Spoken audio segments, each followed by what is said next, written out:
दिए गए अपोजिशन अरकान ने इंतखाबात मुलतवी करने की दरख्वास्त की थी। सूबाई इलेक्शन कमिश्नर शमशाद खान ने इंतखाबात मुलतवी होने का ऐलान किया। इलेक्शन कमीशन का अमला असम्बली से सामान लेकर चला गया। खैबर पख्तूनख्वा में सेनेट इलेक्शन ताहुक्म सानी मुलतवी किए गए हैं। सूबाई असम्बली के 9 मुंतखब अरकान से हल्फ न लेने पर सेनेट इंतखाबात मुलतवी किए गए हैं। इलेक्शन कमीशन ने तहरीरी हुक्मनामा जारी कर दिया। खैबर पख्तूनख्वा की 7 जनरल, 2 खवातीन और 2 टेक्नोक्रेट की नशस्त पर इंतखाब होना था। गैर कानूनी अफराद को असम्बली का हल्फ नहीं लेने देंगे। असम्बली का इजलास इतनी आसानी से नहीं बुलाएंगे। हम पीछे नहीं हटेंगे, डट कर मुकाबला करेंगे। वजीर आला खैबर पख्तूनख्वा का मूड जारहाना। अली अमीन गंडापुर कहते हैं ये सारा निजाम एक दिन बेनकाब हो जाएगा। मुल्क में बार बार आइन तोड़ा जा रहा है। साइफर पर जुडिशल कमीशन क्यों नहीं बनाया जा रहा? अब कोई ज्यादती बर्दाश्त नहीं करेंगे। इस मुल्क में बार बार आइन को तोड़ा जा रहा है। पहले पंजाब में और केपी में, कि इस सूबे के अंदर जिस तरह हमारे लीडर ने कहा कि वी विल फाइट, हम इस चीज का मुकाबला करेंगे, हम आखिरी हद तक जाएंगे, हम आखिरी बाल तक मुकाबला करेंगे। हम किसी भी सूरत में अपनी खवातीन की सीटें, उनका जो हक है, हम उस पर कॉम्प्रोमाइज नहीं करेंगे, हम पीछे नहीं हटेंगे, हम मुकाबला करेंगे। गैर आईनी तौर पर ये इल्लीगल लोगों को हम यहाँ पे हल्फ नहीं लेने देंगे। अभी तक साइफर के ऊपर कोई कमीशन क्यों नहीं बनाया गया? ईवान बाला के 19 अरकान के चुनाव के लिए कौमी असम्बली और 2 सूबाई असम्बलियों में पोलिंग जारी है। इस्लामाबाद से टेक्नोक्रेट की नशस्त के लिए नून लीग और इसहाक डार और आज़ाद उम्मीदवार डॉक्टर अंसर महमूद में मुकाबला है। जनरल नशस्त के लिए पीपल्स पार्टी के राना महमूदुल हसन और आज़ाद उम्मीदवार फरजंद हुसैन मद्दे मुकाबिल हैं। पंजाब से 2 टेक्नोक्रेट, 2 खवातीन और 1 अक़लियती नशस्त के लिए नून लीग और आज़ाद उम्मीदवारों में मुकाबला है। सिंध से सेनेट की 12 नशस्तों के लिए 19 आज़ाद उम्मीदवार सामने आए हैं। पोलिंग का अमल शाम 4 बजे तक जारी रहेगा। अब तक किस असम्बली में कितने वोट कास्ट हो चुके हैं और वहां क्या सूरत हाल है, इस्लामाबाद से हमें आगाह करेंगे तौसीफ अब्बासी। लाहौर की सूरत हाल बताएंगे उमर दराज, जबकि कराची से हमें अपडेट करेंगे हमारे नुमाइंदे शफकत अजीज। सबसे पहले रुख करते हैं शहर इक्तदार का। तौसीफ, अपडेट कीजिएगा, क्या सूरत हाल है, कितनी वोटिंग हो चुकी है? सुबह 9 बजे से शुरू होने वाला जो सेनेट की 2 सीटों पर पोलिंग का अमल था वो इस वक्त तक जारी है। रमज़ान के सबब पोलिंग में जो है कदरे जो है मेंबरान कम आ रहे हैं, लेकिन उम्मीद ये है कि 4 बजे से पहले तमाम अरकान असम्बली जो है वो अपना वोट पोल कर लेंगे। इस वक्त तक तकरीबन 4 दर्जन से ज़ायद अरकान असम्बली अपना वोट पोल कर चुके हैं। यहाँ पे इस्लामाबाद में 1 जनरल और 1 टेक्नोक्रेट सीट पर जो है इलेक्शन हो रहा है। पाकिस्तान मुस्लिम लीग नून की तरफ से टेक्नोक्रेट सीट पर इसहाक डार, जबकि सुन्नी इत्तेहाद कौंसल और आज़ाद उम्मीदवार जो हैं उनकी तरफ से जो है इस टेक्नोक्रेट सीट पर राजा अंसर महमूद उम्मीदवार हैं। इसी तरह जनरल सीट पर पाकिस्तान पीपल पार्टी और सुन्नी इत्तेहाद कौंसल आज़ाद उम्मीदवार के दरमियान जो है मुकाबला हो रहा है। अरकान असम्बली की तादाद जूं जूं ईवान में दाखिल होती है, जो प्रिजाइडिंग ऑफिसर हैं उनकी तरफ से उनका नाम पुकारा जाता है। पोलिंग एजेंट्स यहाँ पर मुकर्रर किए गए हैं, वो उन अरकान की जो अरकान जिनके नाम पुकारे जाते हैं उनकी शनाख्त करते हैं, उनका आई डी कार्ड देखा जाता है। उसके बाद उनको पोलिंग बैलेट पेपर जारी किया जाता है, जिसके बाद जो है वो अरकान असम्बली अपना वोट पोल कर रहे हैं। इस वक्त तक सुबह 9 बजे ये पोलिंग का अमल शुरू हुआ, जो इस वक्त तक बिला तअत्तुल जारी है और शाम 4 बजे तक ये पोलिंग का अमल जारी रहना है, जिसके बाद तमाम मुल्क से जो सूबाई असम्बलीज़ हैं वहाँ की और यहाँ की जो है काउंटिंग जो है मुकम्मल करने के बाद ये जो है इसके नताइज जो हैं वो अनाउंस किए जाएंगे। जी ठीक है तौसीफ, आप साथ ही रहेगा। रुख करते हैं लाहौर का, जहां से उमर दराज हमारे साथ मौजूद है। उमर, ताज़ा तरीन सूरत हाल क्या है, कितने वोट कास्ट हो चुके हैं? क्योंकि 2 टेक्नोक्रेट की नशस्तें हैं पंजाब में और 2 खवातीन की और 1 अक़लियतों की नशस्त भी है। वोटर्स टर्नआउट कैसा है? वोटर टर्नआउट की तो वोटर टर्नआउट बहुत बेहतर है। इस वक्त 200 से ज़ायद अरकान ने जो है वो अपने वोट कास्ट कर लिए और ये जो सदारती इलेक्शन हुआ था, सेनेट के जो सदारती इलेक्शन हुआ था उससे ज़्यादा जो बर्क रफ्तारी से जो है वो इस वक्त वोटिंग का अमल जो है वो जारी है। और बात की जाए जो सेनेट के लिए इस 5 बकिया नशिस्तों के लिए कि तो 2 टेक्नोक्रेट, 2 जो है वो ख़वातीन और 1 अक़लियती नशिस्त का ये मुकाबला है। और इस हवाले से 8 टोटल जो उम्मीदवारान जो हैं वो मद्दे मुकाबिल हैं, जबकि बात की जाए अगर नंबर गेम की तो पाकिस्तान मुस्लिम लीग नून और उसकी इत्तेहादी जमातों को नंबर गेम में वाज़ेह अददी हैसियत जो है वो हासिल है। 248 अरकान असम्बली जो है वो मुस्लिम लीग नून और उनकी इत्तेहादी जमातों के जो है वो मौजूद है, जबकि 107 अरकान जो कि सुन्नी इत्तेहाद कौंसिल के हैं वो और एक तहरीक लब्बैक का जो उम्मीदवार जो मेंबर सूबाई असम्बली हैं उनकी जानिब से जो है वो वोट कास्ट ना करने का जो है वो फैसला किया गया है। अगर 248 अरकान की बात की जाए तो 218 जो है वो मुस्लिम लीग नून, 10 मुस्लिम लीग काफ, 14 पीपल्स पार्टी, 3 IPP और एक जो है वो जो ज़िया लीग का रुकन है वो जो है वो हुकूमती इत्तेहाद को वोट देंगे। एक डेवलपमेंट ज़रूर गुज़श्ता रात हुई कि टोटल 9 उम्मीदवार थे, लेकिन पीपल्स पार्टी की फ़ायज़ा मलिक ने जो है वो मुस्लिम लीग नून की जो 2 उम्मीदवार हैं उनके हक़ में दस्तबरदार हो गई थी और ये अमल जो है वो ताहाल जारी है और ख़ासी बड़ी तादाद में जो है वो अरकान असम्बली जो है वो पहुँच रहे हैं और यहाँ से वोट कास्ट करने के बाद रवाना भी हो रहे हैं। अगर वज़ीर आला पंजाब मरीम नवाज़ की बात की जाए तो मुस्लिम लीग नून के ज़राए के मुताबिक वो 2 बजे जो है वो अपना वोट कास्ट करने के लिए यहाँ पे पहुँचेंगी, जबकि जो सूबाई वज़रा हैं वो भी यहाँ से सुहेब बर्थ, बिलाल अकबर, इसके साथ साथ जो है वो ख्वाजा सलमान रफ़ीक और दीगर जो वज़रा हैं वो अपना वोट कास्ट कर चुके हैं, जबकि बिलाल यासीन जो कि सूबाई वज़ीर खुराक है वो भी अपना वोट जो है वो कास्ट करने पहुँच चुके हैं। गो के यहाँ पे जो वोटिंग का अमल जो है वो खासा तेज़ी से जारी है और इस बात का कभी इम्कान है कि मुकर्रर वक्त जो कि सुबह 9 बजे से 4 बजे तक का था उससे पहले ही ये उम्मीद की जा रही है कि वोट जो है वो मुकम्मल जो है वो पोलिंग के लिए वोट की कास्टिंग जो है वो मुकम्मल हो जाएगी। तो हम 4 बजे तक का टाइम दिया जाएगा और 4 बजे के बाद जो है गिनती होने के बाद वोट जो नताइज हैं उसका ऐलान किया जाएगा। जी ठीक है उमर, आप साथ ही रहेगा। लाहौर में तो तवक्को है कि 4 बजे से पहले ही वोटिंग का अमल मुकम्मल हो जाएगा। कराची की सूरत हाल जान लेते हैं, अपडेट करेंगे शफकत अजीज। शफकत बताएगा कराची में क्या सूरत हाल है, वोटिंग का अमल किस रफ्तार से जारी है? देखिए, जैसे पंजाब असम्बली के बारे में बताया गया तो ठीक उसी तरह ही सिंध असम्बली में भी जो वोटिंग का अमल है वो तेज़ी से जारी है और 100 से ज़ायद अरकान सिंध असम्बली हैं वो अपना वोट पोल कर चुके हैं, जिसमें वज़ीर सिंध है, सूबाई वज़ीर सईद गनी है, इसके साथ साथ नासिर शाह है, शर्जील मेमन है, इन तमाम लोगों ने जो है अपना वोट कास्ट कर लिया है। 19 उम्मीदवार जो है वो इस सेनेट इंतखाब में हिस्सा ले रहे हैं। 12 नशिस्तें हैं जिसमें से 7 जो है जनरल हैं, 2 टेक्नोक्रेट हैं, 2 ख़वातीन के मखसूस हैं, जबकि एक अक़लियती नशिस्त के पे जो है आज ये मुकाबला हो रहा है। देखा जाए तो ये मुकाबला इस वक्त वन साइडेड है क्योंकि पाकिस्तान तहरीक इंसाफ के जो अरकान हैं वो अब तक अपना वोट कास्ट करने नहीं आए और उन्होंने पहले ऐलान कर दिया था कि वो इस इलेक्शन का बाइकआउट करेंगे, लेकिन वो बाज़ाब्ता तौर पर जो है वो रिटायर नहीं हुए, जिसके बाद ये इलेक्शन इस वक्त हो रहा है। तो 100 से ज़्यादा जो अरकान है वो अपना वोट कास्ट कर चुके हैं। इसके साथ साथ जमात इस्लामी के जो 2 अरकान हैं उन्होंने भी जो है बाइकआउट का ऐलान किया है, वो भी यहाँ पर नहीं आए। एक जो है वो हाफिज़ नईम है जिनका नोटिफिकेशन कल हुआ है लेकिन उन्होंने अभी तक हलफ नहीं उठाया, लेकिन जमात इस्लामी के एक मोहम्मद फ़ारूक हैं उन्होंने हलफ उठाया लेकिन उन्होंने इस इलेक्शन से जो है वो बाइकआउट का ऐलान किया। इसके साथ साथ GDA के 3 अरकान हैं उन्होंने भी आज तक जो है अपना हलफ नहीं उठाया है। तो इसी तरह जो है ये मुकाबला हमें वन साइड नज़र आ रहा है। 10 नशिस्तें जो है वो पाकिस्तान पीपल्स पार्टी जीतने में कामयाब हो जाएगी, जबकि एक आज़ाद उम्मीदवार हैं फैसल वाडा, उन्हें MKM पाकिस्तान और साथ ही साथ पीपल्स पार्टी की हिमायत हासिल है, तो उनकी भी जो है वो जीत यकीनी है। जबकि MKM के आमिर चिश्ती हैं उनकी भी जीत यकीनी है और जो फैसल सदवारी हैं MKM के रहनुमा, उन्होंने आज यहाँ पर कुछ देर पहले मीडिया से गुफ्तगू की तो उनका ये कहना था कि फैसल वाडा को उनका शुक्रगुजार होना चाहिए कि उन्हें जो है वो सपोर्ट कर रहे हैं।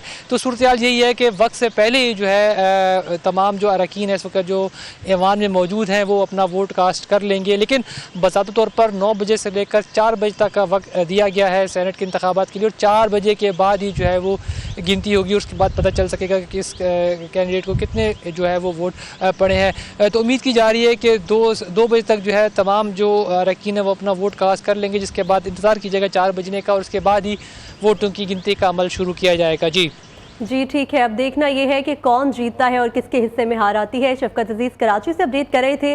लाहौर से उमर दराज और इस्लामाबाद से तौसीफ अब्बासी हमारे साथ मौजूद थे। आप सभी का बहुत शुक्रिया।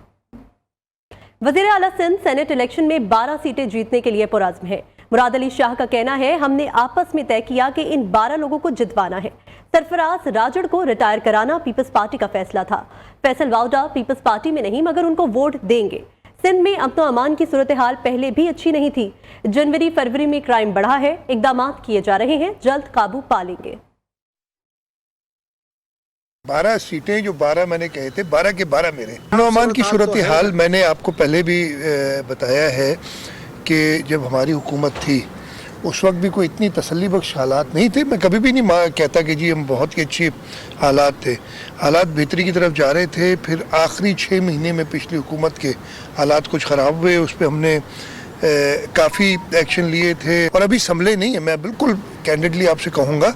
लेकिन इंशाअल्लाह ताला जो ज़रूरत होगी इस सूबे के शहरियों को मुकम्मल तौर पे अमन व अमान से ज़िंदगी गुजारने के लिए करने के लिए हुकूमत करेगी। और जब हमने एक तय किया आपस में कि जी हम ये 12 लोगों को हमने जिताना है, तो सरफराज राजड़ साहब को पार्टी की लीडरशिप ने कहा, और सरफराज राजड़ साहब पुराने वर्कर हैं और हमारी पार्टी की लीडरशिप और हमारी पार्टी का फैसला जो होता है उसमें सब पाबंद होते हैं।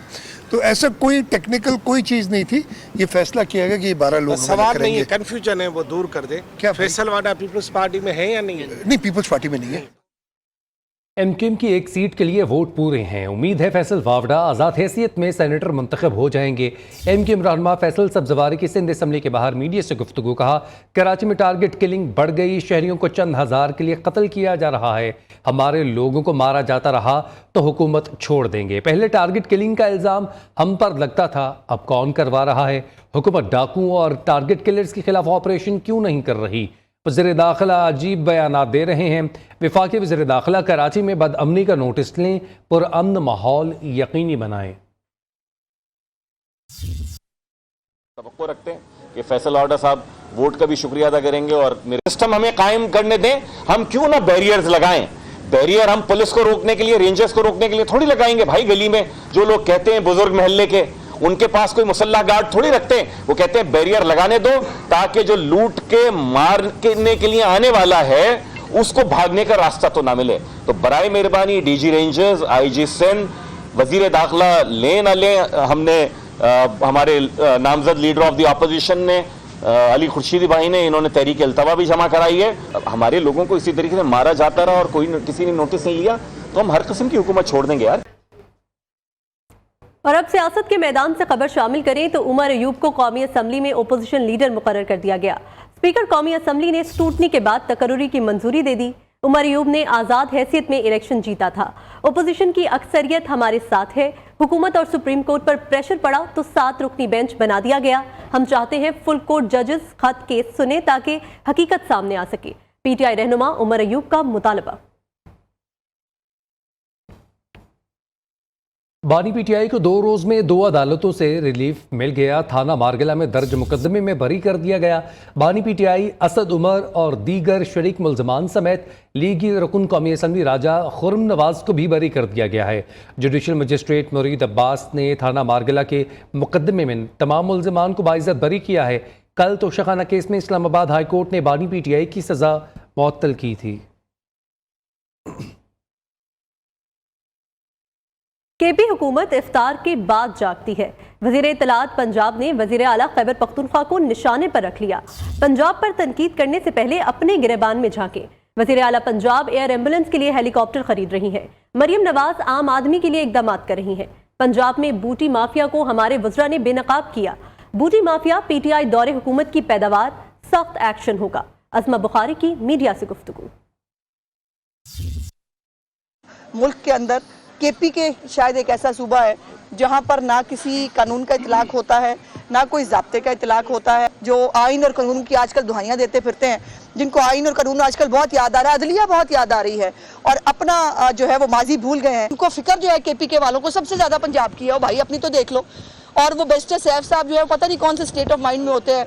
अब उन्होंने जो है वो एक हेलीकॉप्टर मरीम नवाज शरीफ लेने जा रही है, बिल्कुल लेने जा रही है मरीम नवाज शरीफ हेलीकॉप्टर, लेकिन अपने लिए नहीं, वो एयर एम्बुलेंस खरीदने जा रही हैं। मरीम नवाज शरीफ साहिबा दिन रात काम कर रही हैं आम आदमी की भलाई के लिए। बूटी माफिया को जो है वो हमारे वज़ीर तालीम ने एक्सपोज किया और हर इम्तिहानी सेंटर में जाकर हमारे बाकी वज़रा भी जो है वो सेंटर्स में जा रहे हैं और चेक कर रहे हैं। बूटी माफिया पिछले 4 साल की मेहरबानी है, जहां बाकी बूटियों वाले आए थे, ये बाकी बच्चों को भी बूटियां चलानी सिखा रहे हैं। सो इंशाल्लाह ताला जीरो टॉलरेंस से। पहले गैस, फिर बिजली, 2 रोज पहले पेट्रोल, अब फिर बिजली महंगी कर दी गई। कराची समेत मुल्क भर के लिए बिजली 2 रुपए 75 पैसे महंगी। नेपरा ने नोटिफिकेशन जारी कर दिया। अप्रैल, मई, जून के बिल बढ़कर आएंगे। सार्फिन से इजाफी वसूलियां की जाएंगी। हालिया इजाफे से आवाम पर 85 अरब 20 करोड़ रुपए का इजाफी बोझ पड़ेगा। महंगाई इतनी हो गई, जो 300-400 रुपए कमाने वाले बंदे ना स्कूल की पढ़ाई, बच्चों की फीस भर रहे हैं और ना ही बिजली का बिल, ना ही गैस का बिल। हमें समझ में ये नहीं आता कि हमारे मुल्क को हो क्या रहा है। जो मालदार है लोग, ये जो सरमायाकार है, वो अमीर से अमीर तक हो रहे हैं और गरीबी जो लोअर तबका है वो बिल्कुल तबाही की तरह। ईद के मौके पर ज़्यादा से ज़्यादा मैं समझ रहा हूँ कि लोगों को रिलीफ देने के हवाले से इस पैकेज का या इसमें रिलीफ देने का इशू हुकूमत को एड्रेस करना चाहिए। हुक्मरानों ने इतनी महंगाई की है, इतनी महंगाई की है, काम धंधे नहीं है, परेशान लगे पड़े हैं। सारा दिन जो है ना हमारा ऐसे ही गुजर जाता है। बिजली महंगी की, फिर गैस महंगा किया, फिर पेट्रोल महंगा कर दिया, ऊपर से मैं रमज़ान का महीना चल रहा है, इतनी महंगाई है, हम गरीब हम कहाँ जाएं। मेरी सैलरी सिर्फ 25,000 रुपये है। अब मैं 14,000 बिल दूँ या अपने घर के खर्चात करूँ, मैं बच्चे मारूँ या अपने आप को मारूँ? आप मुझे बताएं, ये हुकूमत क्या कर रही है आवाम के साथ? अल्हम्दुलिल्लाह ये मौजूदा हुकूमत मुकम्मल तौर पर नाकाम हो चुकी है।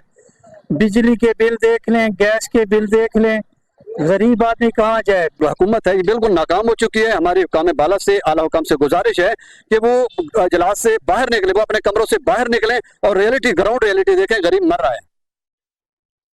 गैस और पेट्रोल आलमी मार्केट में कीमतें बढ़ने से महंगा हुआ। गुर्बत और महंगाई के हवाले से बहुत से अहम इक़दामात कर रहे हैं। रूस गैस सप्लाई करने वाला सबसे बड़ा मुल्क है।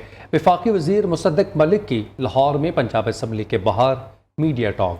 कहा, पीपल्स पार्टी के साथ इत्तेहाद बहुत अच्छे तरीके से आगे बढ़ा है। सियासी इस्तेहकाम के लिए PTI की तरफ हाथ बढ़ाने को तैयार है, मगर उन्हें भी जिम्मेदारी दिखाना होगी। हमारी वोटिंग स्ट्रेंथ काफ़ी ज़्यादा है। जैसे कि आपको मालूम है, हाउस में ना सिर्फ PMLN के लोग सपोर्ट कर रहे हैं, बल्कि हम बड़े शुक्रगुजार हैं दीगर पार्टीज़ का, पीपल्स पार्टी का और दीगर पार्टीज़ का जो हमें सपोर्ट कर रही हैं। आज बहुत ज़्यादा उनका शुक्रगुजार हैं और हमें उम्मीद है कि हमारे कैंडिडेट्स जो हैं वो आज शाम तक तमाम के तमाम कामयाब हो जाएंगे। इस वक्त बहुत बड़ा मसला पैदा हो गया है। जैसे आपको मालूम है, बैनुल अक़वामी मंडियों में तेल की कीमत कभी तेज़ हो जाती है, कभी थोड़ी सी कम हो जाती है। खाम तेल की कीमत है या पेट्रोल और डीजल की कीमत है। पंजाब में तवानाई के बहरान पर काबू पाने के लिए एक मुकम्मल शहर को सोलर पैनल्स पर मुंतकिल करने की तजवीज़। इब्तदाई तौर पर एक मुकम्मल शहर के ज़्यादा आबादी वाले इलाकों को सोलर पैनल्स पर मुंतकिल किया जाएगा। महकमा तवानाई पंजाब ने तमाम घरों की छतों पर सोलर पैनल्स की तनसीब की तजवीज़ दे दी है। इस हवाले से क्या अपडेट्स हैं, इदरीस शेख हमारे साथ मौजूद होंगे, उनसे जानते हैं। जी इदरीस, बताइएगा वो कौन सा शहर पंजाब का जिसको सोलर पैनल्स पर मुंतकिल किया जाना है?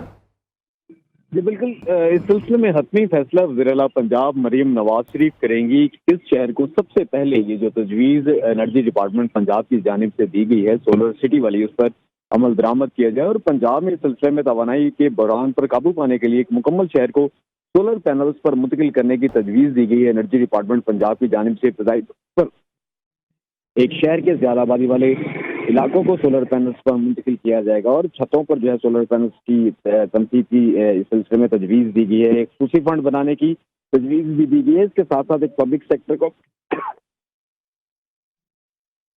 ठीक है, बहुत शुक्रिया इदरीस, आपने अपडेट किया। बुलेटिन में वक्त हुआ एक ब्रेक का।